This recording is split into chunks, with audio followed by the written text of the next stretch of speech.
todos, mi nombre es Aileen Edith de la Unidad Académica de Derecho. Hola, mi nombre es Erika Gretel Corona Mártir de la Unidad Académica de Derecho. Hoy tenemos un tema sobre la mesa, la violencia de género. ¿Qué es la violencia de género? ¿Cómo se ocasiona? ¿Qué es lo que origina la violencia de género? Pues bien, hoy te hablaremos y no solo platicaremos de ese tema, sino también analizaremos a qué se debe esta problemática. Pues bien, ¿cuál es la pregunta base de esta investigación? Bueno, ¿cuál es la importancia de analizar la violencia de género desde una perspectiva de igualdad, considerando tanto hombres como mujeres como posibles víctimas? ¿Te lo has preguntado? Nosotros sí. Por eso es que desarrollamos esta investigación relacionada a este tema, ya que ha sido una problemática muy, pero muy importante en esta sociedad y actualmente. La idea principal es entender cómo la sociedad y nuestro entorno, como por supuesto las leyes, van de la mano para proteger nuestros derechos humanos. De esta manera te explicaremos cómo es que esto funciona. Así que comencemos. Ok, analizaremos los siguientes puntos. 1. ¿Cuál es el contexto de la violencia? ¿Qué es la violencia? ¿Por qué se produce? ¿Dónde la podemos ver? ¿Qué podemos hacer? ¿Y cuáles son las leyes que favorecen a este tipo de tema? Como punto 2 tenemos cuáles son las raíces estructurales de esta problemática. Como punto número 3 tenemos las realidades y los datos que hemos recopilado a lo largo de la investigación. Como punto 4 tenemos los vacíos legales. Esto se refiere a las leyes o a las legislaciones que no están adaptadas también o que solo favorecen a uno y no a ambos.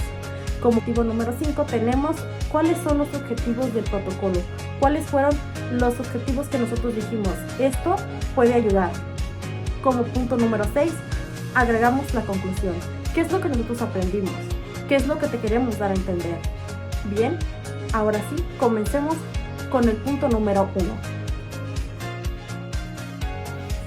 A continuación, les daré un pequeño contexto de lo que es la violencia.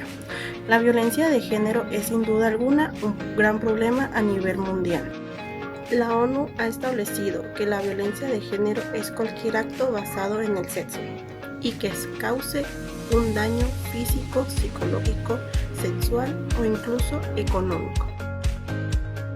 Muy bien, vamos con las raíces estructurales. Aquí conoceremos desde cuándo tenemos con esta problemática. ¿A qué se debe? ¿Por qué se genera? ¿Te lo has preguntado? Bueno, aquí trataremos de esclarecerte tus ideas o tus opiniones respecto a este tema. Espero que te quede claro. Primero, el patriarcado.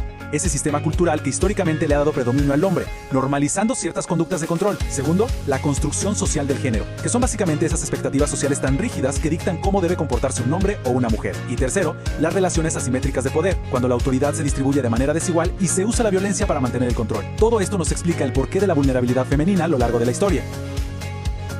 Punto número 3, tenemos las realidades y datos sobre este tema. Aquí te mostraremos cuáles fueron las cifras, los datos a nivel nacional e internacional que pudimos recopilar sobre este tema. Te brindaremos no solo tablas, sino porcentajes donde analizarás y qué tan importante es este tema y cómo ha influido en nuestra sociedad.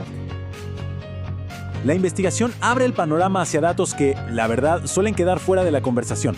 Lo interesante de estos números del INEGI sobre el entorno familiar en México entre 2024 y 2025 es lo que revelan.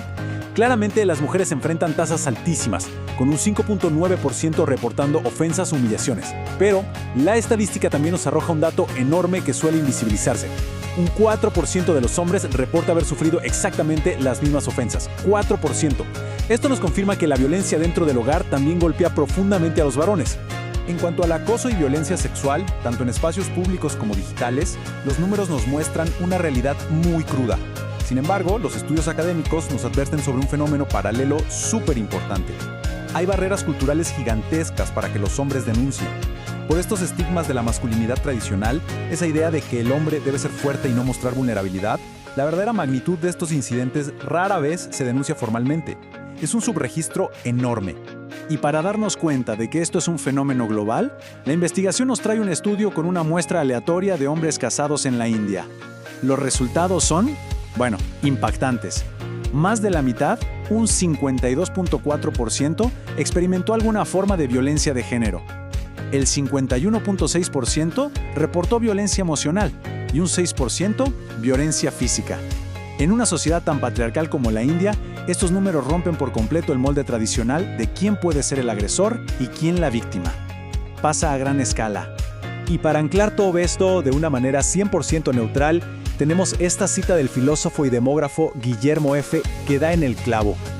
Él aclara algo vital. Analizar estos datos no es una competencia de víctimas, jamás. El hecho de que la mayoría de las muertes violentas sean de hombres no minimiza en lo absoluto la gravedad de los feminicidios. Al contrario, el objetivo aquí es entender la complejidad de nuestra sociedad para proteger la vida de hombres y mujeres por igual, sin que nadie quede fuera del paraguas de protección del Estado.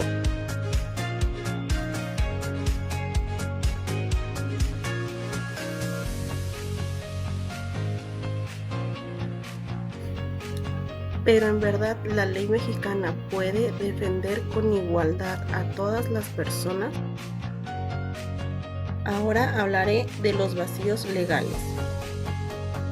Vemos que cuando la víctima es mujer, hay instrumentos específicos y reforzados, como la Ley General de Acceso de las Mujeres a una Vida Libre de Violencia y la CEDAW. Esto es clave y responde a una necesidad histórica innegable. Pero en contraparte, cuando la víctima es hombre, no existe una ley federal de género específica. Los casos se van por delitos comunes o violencia familiar general, sin protocolos especializados. Es un vacío enorme en el sistema. Y si nos asomamos a los datos del 2020 sobre el promedio de sentencias dictadas por los jueces, vemos cosas muy reveladoras. Hay discrepancias clarísimas dependiendo del género. En casos de secuestro, por ejemplo, las mujeres enfrentan penas mayores, pero en delitos como homicidio, robo o lesiones, los hombres reciben penas de prisión significativamente más altas. Estas asimetrías judiciales respaldan muchísimo la hipótesis académica. Necesitamos, con urgencia, reinterpretar la justicia basándonos estrictamente en la igualdad. Así que la justicia no se basa en la igualdad. Sección 5. Objetivos de investigación. Ahora se hablará de los objetivos. ¿Cómo pasamos a la acción? El protocolo tiene 4 pasos clarísimos. 1. Analizar las dinámicas actuales tanto nacionales como globales. 2. Identificar esas barreras estructurales y estigmas que impiden un análisis parejo. 3. Que es crucial, evaluar el verdadero costo social de hacer invisibles a las víctimas masculinas. Y 4. Proponer lineamientos para crear políticas públicas inclusivas. Políticas que protejan efectivamente a ambos géneros. Ojo, sin retroceder ni un milímetro en los derechos y protecciones que las mujeres ya han ganado.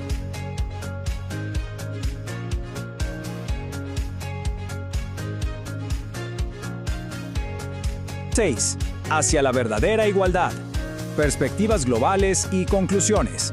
A nivel mundial, lograr una paridad legal de verdad es, un desafío titánico. El Banco Mundial nos dice que actualmente solo 14 países ofrecen una plena igualdad de derechos jurídicos, casi todos en Europa y Canadá. Esto nos aterriza en una realidad muy contundente. Diseñar marcos normativos equitativos es dificilísimo y todavía nos falta un camino larguísimo para que los sistemas de justicia logren ser completamente imparciales para todos. Y cerramos este análisis explicativo con esta pregunta provocativa. ¿Estamos realmente listos para reinterpretar la justicia social y penal desde la verdadera igualdad? Desde mi punto de vista, la violencia de género es un tema que es de gran relevancia, no solo porque hablamos de la violencia que sufrimos día con día las mujeres, sino que también se me hizo muy interesante ya que involucramos a los hombres como posibles víctimas también.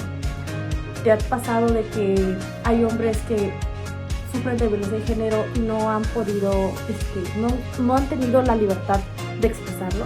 Claro que sí. En este tema se explicó el por qué, cuáles son de las primeras causas por el motivo de que ellos prefieren quedarse callados. Claro, no es un tema muy fácil. Claro, eso está más que claro, porque conlleva muchas cosas, tanto como la sociedad tiene que ver en cómo esto influye, cómo crece. Las leyes también son un punto muy importante, ya que estas no solo son las que ayudan al ser humano a reivindicarse.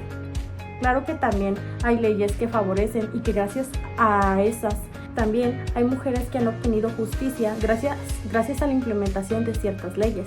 Ahora esperemos que con este proyecto se ejerzan y se crezcan cada día más y más leyes que favorezcan tanto hombres como mujeres. Te invito a que conozcas más sobre este tema relacionado con la violencia de género.